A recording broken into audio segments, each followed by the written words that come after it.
खेल हो गईल, कवन खेल हो गईल।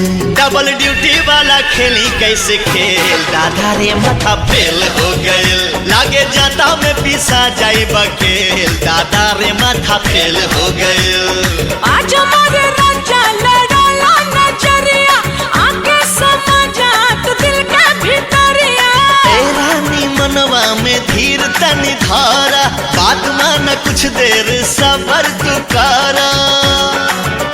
अरे दहिया से दहिया के मेल हो गए। खेल हो गईल, कवन खेल हो गईल। डबल ड्यूटी वाला खेली कैसे खेल, दादा रे माथा फेल हो गईल। लागे जाता में पिसा जाई बकेल, दादा रे माथा फेल हो गईल।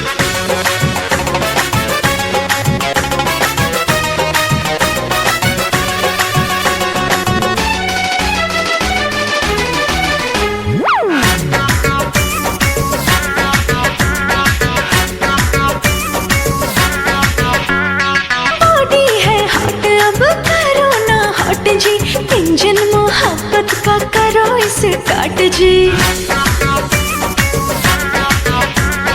रात बाटे बाकी हो, बात बाटे बाकी, सजिया पे कुल्ही खुराफात बाटे बाकी। छनके लचड़ी खनक जाला कंगना, सुरहो सिंगार खोजे प्यार तो हर सजना।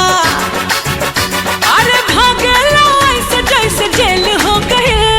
खेल हो गईल, हो कवन खेल हो गईल। डबल ड्यूटी वाला खेली कैसे खेल, दादा रे माथा फेल हो गईल। लागे जाता में पिसा जाई बकेल, दादा रे माथा रे फेल हो गईल।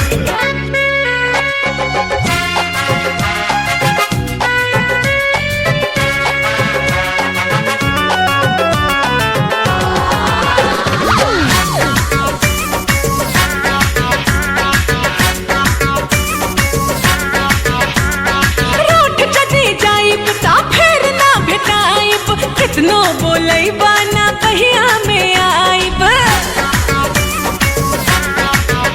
हारू सबूत बहिया में तान ले हब तो होके, किस लेके करवा में बांध ले हब तो होके। ना जाने कैसा तू है हसबैंड, बाहों में आ जाओ कर दो ट्रेंड।